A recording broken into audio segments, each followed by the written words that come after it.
भाई जब भी इंस्टाग्राम खोलो या यूट्यूब खोलो बस एक ही चीज चल रही है, अनफेयर इविक्शन का, मृदुल का। हाँ भाई अनफेयर तो हुआ है। देखो मैं ना कंटिन्यू 8-9 साल से बिग बॉस देख रही हूँ। मैं मतलब हर सीजन मैंने उसके बाद देखा ही है, यानी कि 11 सीजन से मैं देख रही हूँ, सीजन 11 से जो हीना वाला सीजन था। तो अनफेयर तो बहुत पहले से होता आया है इस शो में, लेकिन फिर भी कंटिन्यू उसको देखते आए कि चलो कोई बात नहीं। इतना बुरा ना किसी के लिए नहीं लगा जितना मतलब मृदुल के आने पे लगा है। क्योंकि वो बुरा इसलिए लगा क्योंकि भाई एक रियल जो पर्सनैलिटी होती है ना, लोग कनेक्ट करते हैं उससे। वो इंसान सम्मान के मतलब अपनी वैल्यूज सारी चीजें चल रहा है वो, तो इसलिए लोग उससे कनेक्ट हो पाए। इसलिए ऐसा नहीं कि उसकी भारतीय ऑडियंस जो पहले से है वही उसको पसंद करती है, बहुत लोग नए भी उससे कनेक्ट कर पाए क्योंकि वो रियल था।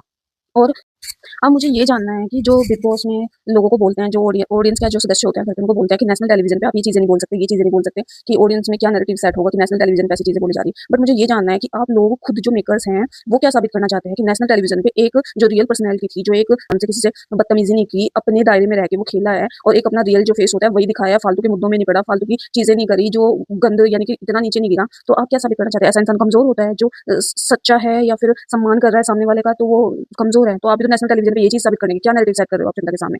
और ये चीज तो मुझे पहले ही समझ आ गई थी जब सेकंड वीकेंड का वार हुआ था ना। तो मुझे ना सही में तभी समझ आ गया था, क्योंकि मृदुल को उन्होंने तभी से ही बोलना, क्योंकि ऑडियंस तो चाहिए थी उनको मृदुल की, क्योंकि टीआरपी के लिए यूज करना था। तो उनको ये भी नैरेटिव सेट करना था ऑडियंस के माइंड में कि ये कमजोर है, ये शो के लायक नहीं है, यानी कि ये कुछ कर नहीं रहा है। ये सारी चीजें उनकी खुद की थी, शुरू से स्टार्ट से कर दिया था उन्होंने, क्योंकि उन्होंने विनर तो इनका फिक्स ही होता है। और तो इन्होंने सेट कर लिया था कि बस इसको यूज करना है, कब तक ले जाना है वो सोच रखा था उन्होंने। तो शुरुआत से उन्होंने ये चीज दिखानी स्टार्ट कर दी कि आप दिख नहीं रहे हो। दिख तो और लोग भी नहीं रहे थे, तो उनको हर वीकेंड के बाद आपने क्यों नहीं बोला कि हाँ आप दिख नहीं रहे हो? सिर्फ मृदुल के लिए ये सारी चीजें। और जब उसने करना भी स्टार्ट किया, पहले ही आपने उसका माइंडसेट ऐसा कर दिया कि आप कुछ नहीं कर रहे हो। अगर वो कर भी रहा था, फिर आपने, अगर उसने किया भी है, जवाब भी दिया है एक दो, तो फिर आप बोल रहे हो कि तो बदतमीजी कर रहा है या इस दायरे में। भाई ये बताओ, एक चीज मुझे और बोलनी थी कि जब ये ना मतलब तुमने फलाना को इस तरह से कोनी मारी है जो भी हम दिखा नहीं सकते, तो भाई वीडियो होगी तभी तो आप दिखाओगे। जब ऐसा कुछ हुआ ही नहीं था, आपको वो तो दिख गया, आपको ये नहीं दिखा कि कुनिका जी ने और नीलम ने उसको बजाज को कितने बुरी तरीके से धक्का दिया था। उसके बाद तो एक बात भी नहीं उठाई आपने उस चीज के बारे में। बस मृदुल को आपको गलत बोलना था कैसे भी करके। ये समझ नहीं आता जनता को, पागल थोड़ी है। अगर वो इतनी ईमानदारी से शो देख रही है, रिपीट पे भी देखती है, उसको समझ आता है आप क्या कर रहे हो। ठीक है आपका शो है, जो भी करना है, लेकिन मेरा एक जो क्रिएटर्स है, यूट्यूबर्स है, इनके लिए सब कुछ लोगों को बुरा भी लगेगा शायद, लेकिन मुझे ये जानना है, आप इतने बड़े बड़े क्रिएटर हो, अच्छी खासी आपकी फैन फॉलोइंग है, अच्छी खासी इनकम है, सब कुछ है, इतना इतना आपके पास फेम है, तो ऐसे शो के लिए मेरे हिसाब से अगर आपको ऑफर भी आता है तो आप क्यों जाते हो ऐसे शो? क्योंकि ये शो रियलिटी शो कहाँ से हो गया यार? ये सब चीजें हो रही है।